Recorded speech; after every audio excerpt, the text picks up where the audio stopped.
Good morning, everyone, and welcome to this week's edition of Critical Thinking and You. Yes, good morning, everyone. This week we're going to show you how you can apply critical thinking skills to your academic career. That's right, Edna. Before we get into all that, though, why don't we take a step back and let's just look at the basic definition of critical thinking. Okay, sure. Thinking, thinking. It's not happening with him. That doesn't seem like so much critical thinking to me. No, it doesn't. But what does it mean? I mean, does it mean you're constantly criticizing everything in your head?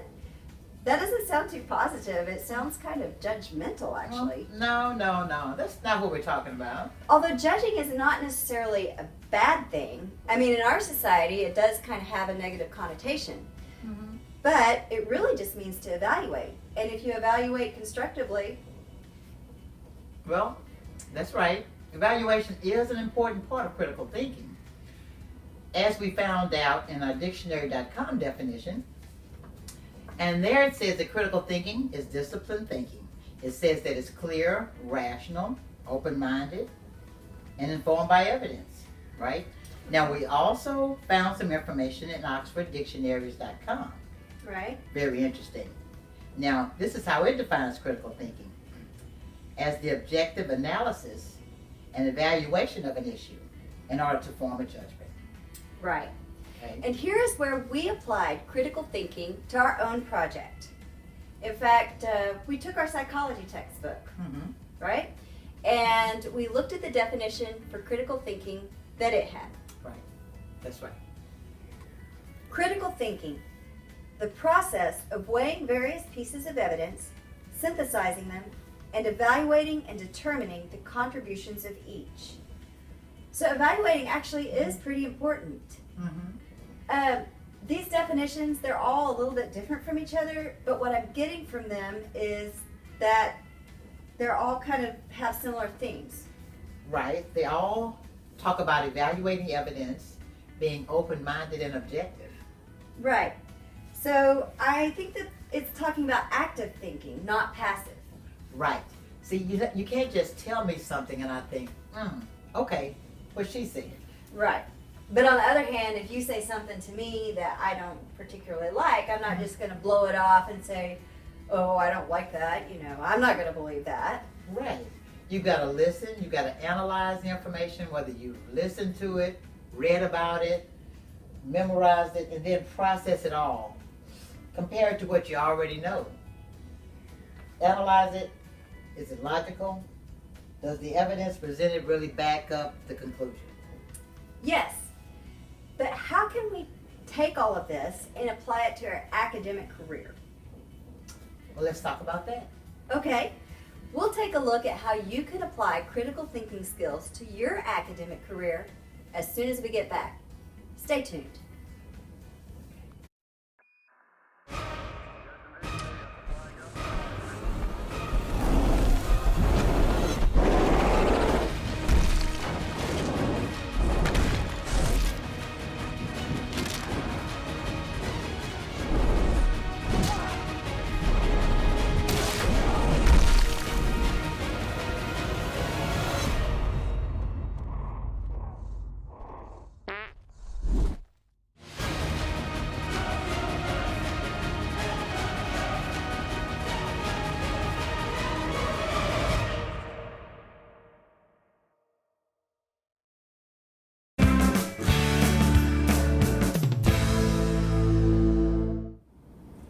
Well, welcome back, everybody.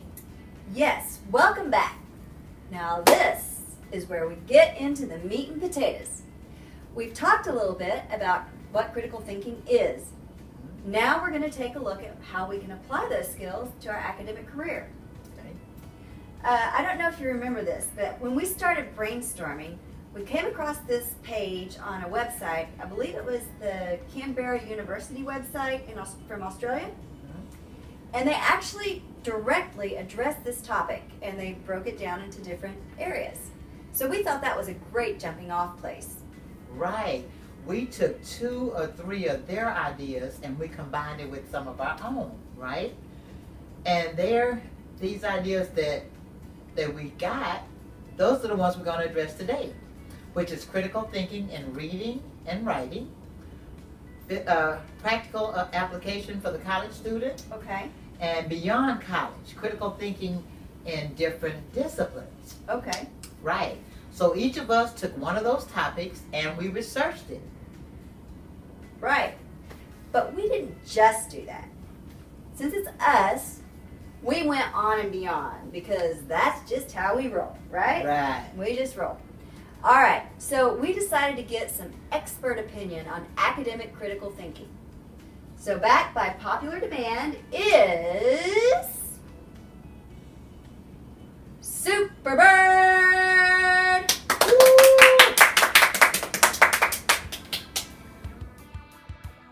Here in Fort Worth, Texas, known informally throughout the world as the shoot first, think later capital of the universe, Dr. Jeremy Bird is professor of philosophy at Tarrant County College's South Campus and director of its intergalactically known Honors Cornerstone program.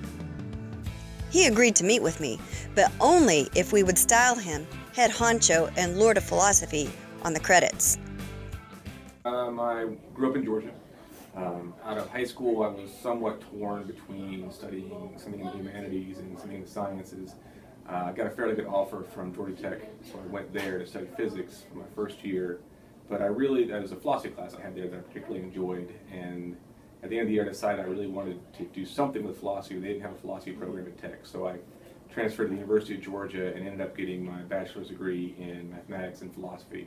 Okay. And then after that, I took a year off and then decided I definitely wanted to go back to grad school and went back to grad school to get my PhD in philosophy. Okay. So how many years of studying was that? 4 years for the undergrad degrees, and then for my PhD in philosophy, it was 5 years from bachelor's to PhD. Okay, so that's a total of 9 years. Total of 9 years. Okay. And how long have you been a professor? Let's see, I guess since around 2005.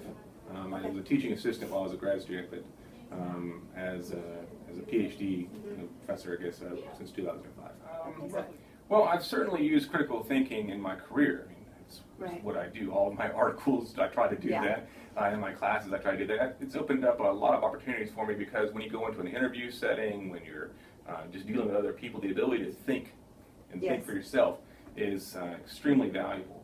But more important to me, actually, I think, than how it's helped me career-wise, thinking through philosophical issues, thinking through the basic assumptions that really guide my thinking and really trying to examine whether those assumptions hold up to scrutiny, I think it's really changed who I am as a person. I think it's really helped me become a better person.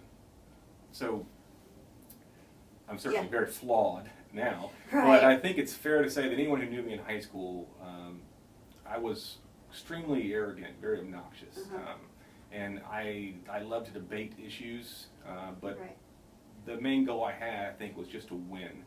Very competitive. Very competitive, very aggressive.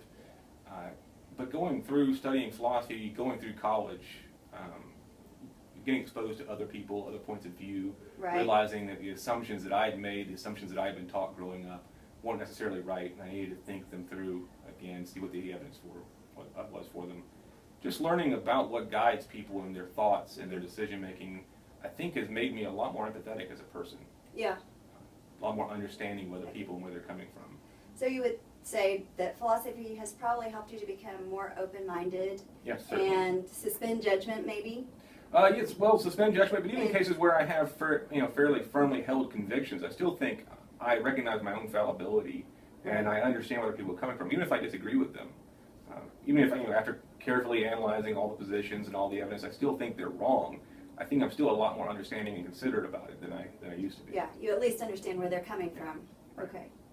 As an instructor now, which I think we just established you've been for, 10 years or so? Yeah, roughly, yeah. Okay. Not here at TCC the whole time. But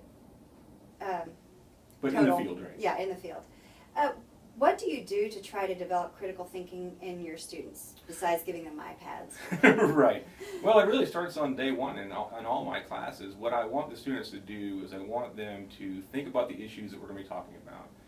I want them to let me know what they think. I mean, it's not a class where we're just interested in looking at what the famous dead people had to say. Right. We're going to do that. Because you've got to know where you are. Right. You got to know. I want to know what. I want you to know where you are. And I want to know where you stand on these issues. And then we need to start thinking about why.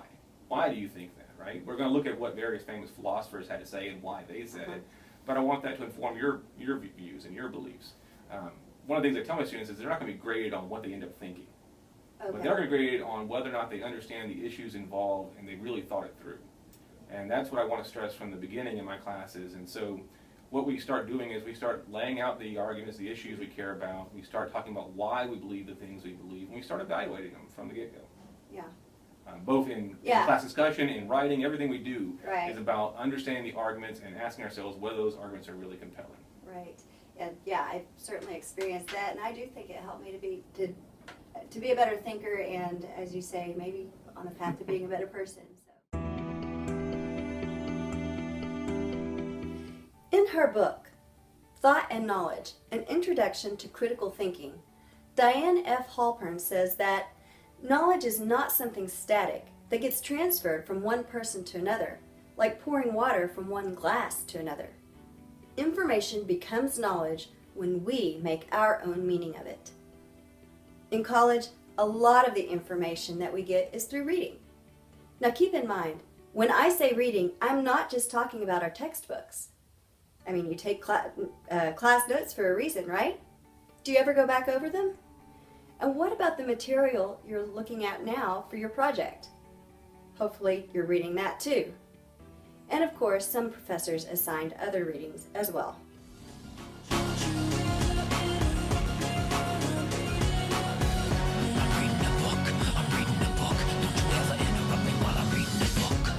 So how do we apply critical thinking to academic reading? Well, I came across several ideas in my research. But right now, I want you to get out a pen and paper, because if you're going to learn critical thinking, well, you've got to do some of the work, right? I'm getting ready to go over that list I mentioned. And then, while we let you listen to a really cool song about reading, you're going to write down some ideas about how you can apply critical thinking to your academic reading. Here's the list. Number 1, be purposeful or full of purpose. Read deliberately with a goal in mind. One way I do this is to regularly review the syllabus and see what is it my professor wants me to learn.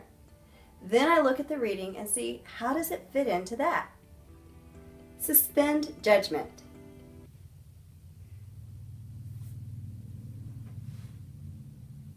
Okay, you had no idea what I was doing just then, did you?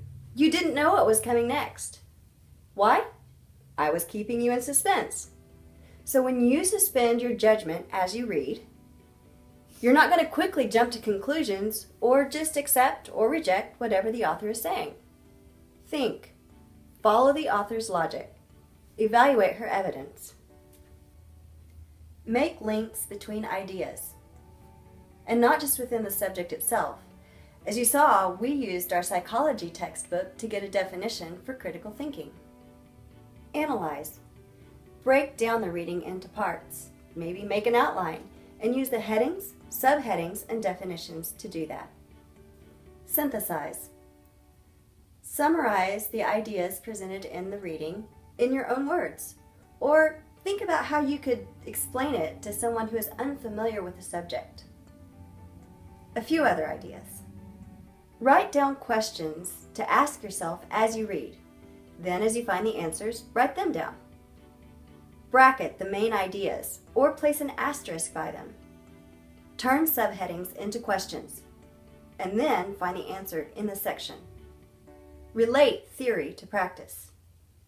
Okay, do you have that pen and paper ready? Because we're going to let you listen to a guy that's known for thinking outside the box. He's going to sing to you about his secret. And while he does that, you're going to write down ideas about how you can apply critical thinking to your academic reading.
gotta make them say. I'm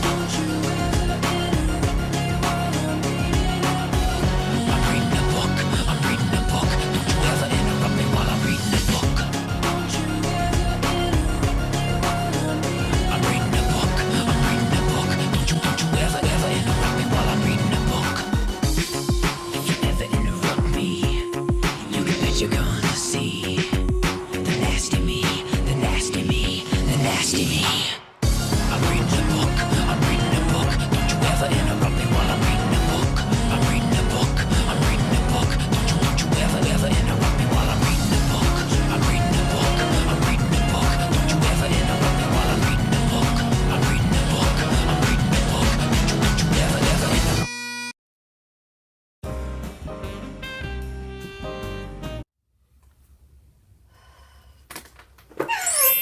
Oh my god! What are you having trouble with? How did you get in my house? No, that doesn't matter. Let me just sit this right here real quick. How can I help you? Well, okay. My philosophy professor gave me this essay about comparing and contrasting How the boring. philosophers Plato and Aristotle. But he also wants us to apply critical thinking to the assignment. Well, do you even know what critical thinking is? No. Okay. Well, first of all, Allison, we have experienced critical thinking composition 1, right? You have? Yeah. Okay. Well, have you ever just sat in front of the computer, your cursor just blinking at you and blinking at you? You're just sitting there with your fingers over your keyboard, just ready to type, but your fingers will not type, and you just keep thinking about what to write about, and you can't figure out how to start your paper? Yeah, actually, I do that all the time, especially like my English class. Okay. Well, that's where critical thinking comes into part. Okay. Well, why is critical thinking important in writing, though? Writing critically means going into depth about your topic. It means categorizing the factors involved. It means establishing cause and effect ideas. It means making comparisons and contrasts in your paper. It means pointing out problems and finding solutions to them. Oh. So why is it important specifically in academic writing, like essays? In academic writing, in essays, it gives you an outline of what to write about. It gives you an idea, say, in your thesis statement. You figure out what your topic is going to be about, where is it going to be, where is it going to take place, at what time is it going to take place. It specifies how your essay is going to be. It gives you an idea, say, in your thesis statement.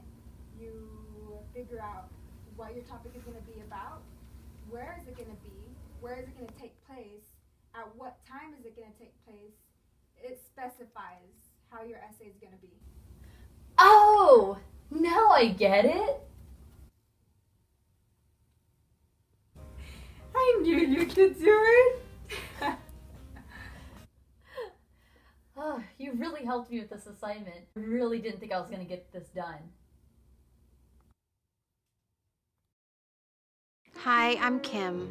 Each month, millions of gigs of unused data are taken back by wireless companies. Tragic. Data you paid for that could be used to see my makeup, my backhand, my outfits, my vacations, and my outfits. Sadly, all lost. Please, help save the data.